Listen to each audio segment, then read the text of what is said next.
श्री सद्गुरु महाराज की जय। श्री सद्गुरु महाराज की जय। श्री सद्गुरु महाराज की जय। भगवान बुद्ध वचन धम्मपद से यमक बग्गो। कथा नंबर 7। कासाय वस्त्र का अधिकारी। देवदत्त की कथा।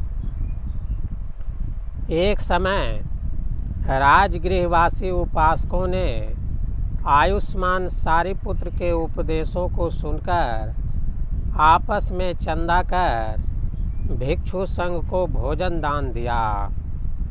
उस समय एक सेठ ने चंदे में एक महार्घ वस्त्र भी दिया और कहा, यदि प्राप्त चंदे से दान की सामग्री पर्याप्त न हो सके तो इसे भी बेचकर दान दें, और यदि पर्याप्त हो तो जिसे चाहें इसे दान कर दें। चंदे से ही दान की सामग्री पूरी हो गई। इसके बाद वह वस्त्र जो सारिपुत्र को देने योग्य था उन्हें न देकर देवदत्त को दे दिए। वह उसे काट कर चीवर बना पहनकर विचरण करता था। यह समाचार एक भिक्षु द्वारा श्रावस्ती में भगवान को ज्ञात हुआ। उन्होंने देवदत्त को उस वस्त्र के अयोग्य बतलाते हुए कहा, अनेक सावो का सावम यौवत्थम परिदहसति अपेतोदम सच्चेन न सौ का सावमर्हति। जो बिना चित्तमलों को हटाए कासाय वस्त्र धारण करता है वह संयम और सत्य से हीन कासाय वस्त्र का अधिकारी नहीं है। गाथा नंबर 10। यो चौवंतक सावस्स शीलेषु सुसमाहितो उपेतोदम सच्चेन सौवे का सावमर्हति।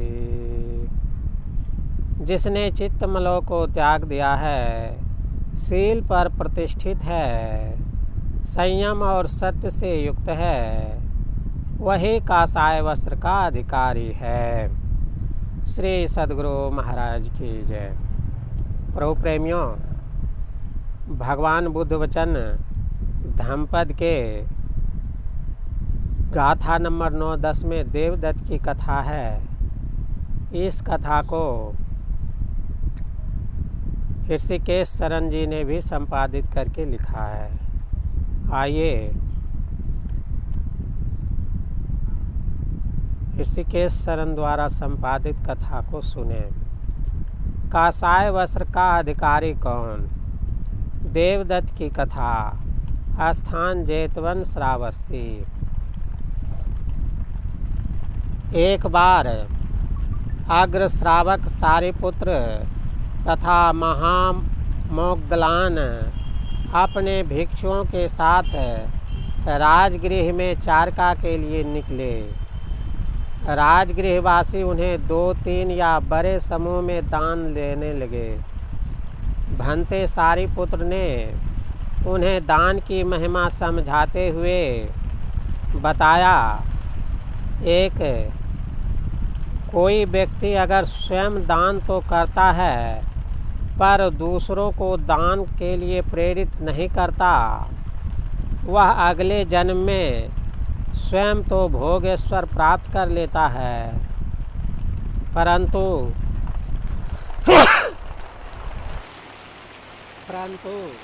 परिवार संपत्ति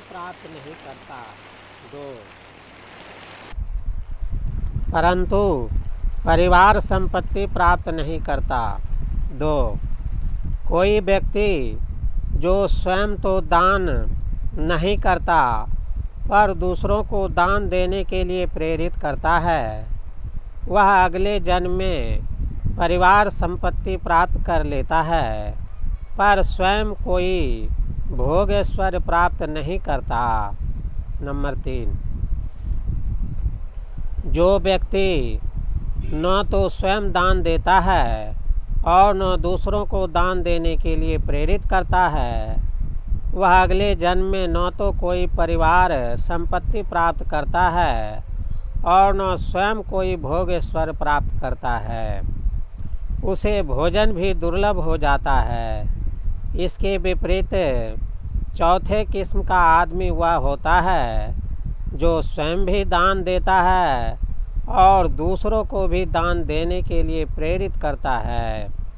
ऐसा व्यक्ति अगले जन्म में स्वयं सैकड़ों हजारों गुना भोग ऐश्वर्य प्राप्त करता है और साथ ही साथ उसी मात्रा में परिवार संपत्ति भी पाता है और इन भोगों का उपभोग भी करता है। दान की महिमा सुनकर एक समझदार पुरुष ने विचार किया, दान की महिमा बड़ी ही अपरंपार है, क्यों न भोजन के लिए भिक्षुओं को निमंत्रित किया जाए। यह सोचकर उसने भिक्षु संघ को अपने आवास पर अगले दिन भोजन के लिए निमंत्रित किया तथा घर घर घूम घूम कर लोगों से दान ले लिया, जिससे भोजन व्यवस्था अच्छी तरह हो सके। किसी धनी व्यक्ति ने उस उपासक को एक बहुमूल्य कपड़ा देते हुए कहा, अगर भोजन दान का आयोजन करने में पैसों की कमी पड़ जाए तो इस बहुमूल्य कपड़े को बेच देना और उस पैसे से बची हुई कमी पूरी कर देना।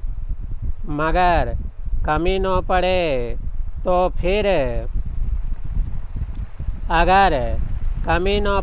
फिर इस कपड़े को किसी योग्य भिक्षु को दान कर देना। दान का कार्यक्रम का आयोजन ठीक से हो गया, किसी चीज़ की कमी नहीं पड़ी। तब उस उपासक ने अन्य दानकर्ताओं से कहा, दान कर्म बिना पैसों की कमी के पूरा हो गया, इस कपड़े को किसे दिया जाए। किसी ने सुझाव दिया, स्थविर सारिपुत्र ही इसके योग्य हैं। किसी अन्य ने कहा, भिक्षु देवदत्त धान पकने के समय से ही हम लोगों के साथ रह रहा है, अतः यह वस्त्र उसे ही दे दिया जाए। विचार विमर्श हुआ, बहुमत भिक्षु देवदत्त के साथ था, अतः वह वस्त्र देवदत्त को दे दिया गया। देवदत्त के पास कांसाय की कमी नहीं थी। भिक्षु संघ का नियम था कि अगर किसी को इस प्रकार का दान मिल जाता है और उसके पास पहले से ही कांसाय है तो फिर उस वस्त्र को संघ को दे देना पड़ता था। जिस भिक्षु के वस्त्र की आवश्यकता होती वह वस्त्र उसे ही दे दिया जाता। देवदत्त ने उस वस्त्र को भिक्षु संघ को नहीं दिया, वरन उस वस्त्र को लेकर उसे अपने अनुरूप कटवाकर, सिलवाकर और रंग कर धारण करने लगा।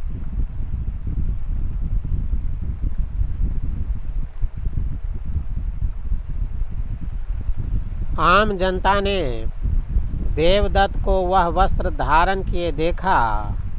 वे अपने आप को रोक नहीं सके और आपस में कहने लगे, यह वस्त्र देवदत्त के ऊपर शोभा नहीं देता, इसके सही पात्र तो भंते सारिपुत्र लगते हैं। बुद्ध उन दिनों श्रावस्ती में विराजमान थे। कुछ समय बाद एक भिक्षु राजगृह से श्रावस्ती पहुंचा और शाक्य मुनि के सन्मुख पहुँचे। उन्हें सादर प्रणाम कर एक किनारे बैठ गया। शास्ता ने उससे कुशल मंगल पूछा। बातचीत के क्रम में उसने राजगृह की घटना बताई कि किस प्रकार देवदत्त नूतन वस्त्र धारण कर विचरण कर रहा था और लोगों में इसके इस बारे में आक्रोश था। इन बातों को सुनकर शाक्य मुनि ने कहा, भिक्षुगण, ऐसी घटना पहली बार नहीं हुई है कि सही पात्र न होने पर भी देवदत्त ने ऐसे कीमती कपड़े पहने हैं। पूर्व जन्म में भी वह ऐसा कर चुका है। ऐसा कहकर शाक्य मुनि ने भूतकाल की कथा सुनाई।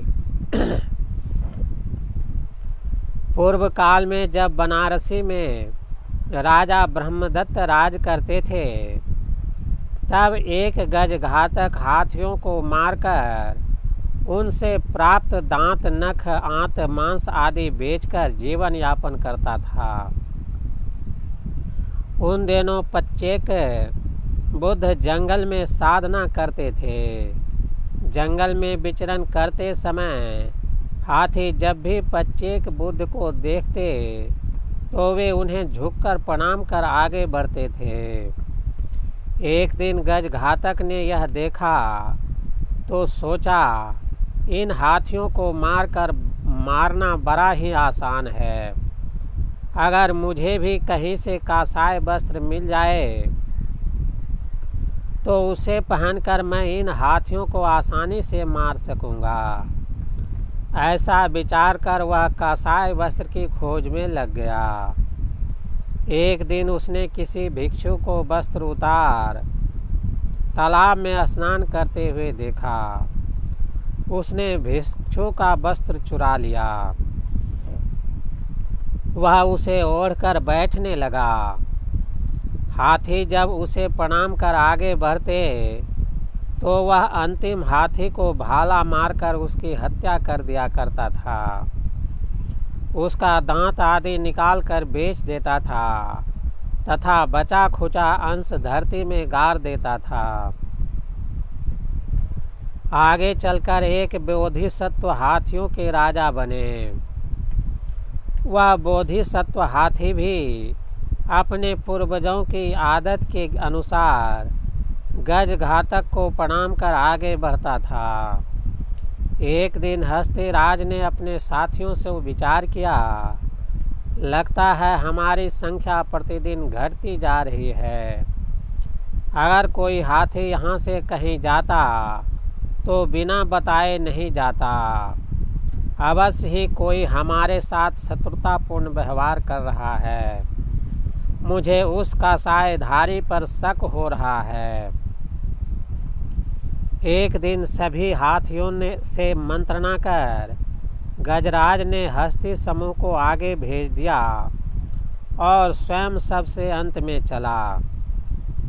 प्रतिदिन की तरह उस हत्यारे ने हाथियों के प्रणाम कर चले जाने पर राजा हाथी पर भाला फेंक दिया। हाथी सावधान था, वह मुड़ गया और भाले के बार से बच गया। उसने उस गज घातक को पकड़ लिया और उससे पूछा कि क्या उसने हाथियों की हत्या की थी। हत्यारे ने अपनी गलती स्वीकार कर ली।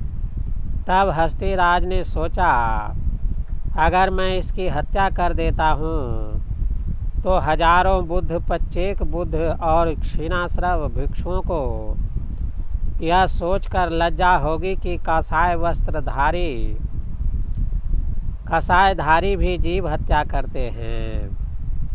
ऐसा सोचकर हाथी ने उस घातक के प्राण नहीं लिए और उससे यह कहा, संसार से विरक्त भिक्षुओं के वस्त्र पहनकर तुमने हत्या करके बहुत बड़ा पाप किया है।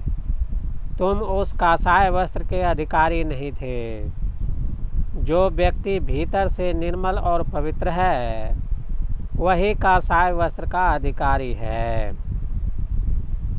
शाक्य मुनि ने कथा सुनाते हुए बताया, उस जन्म में हाथियों की हत्या करने वाला देवदत्त था।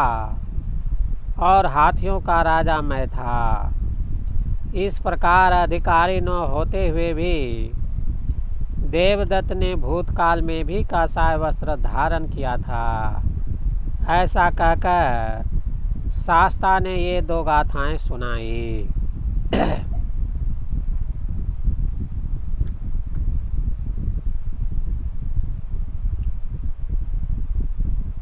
गाथा नंबर 9। अनिक साव कासावं यवथथं परिदहसते अपेतोदम सच्चेना न स कासावमर्हित।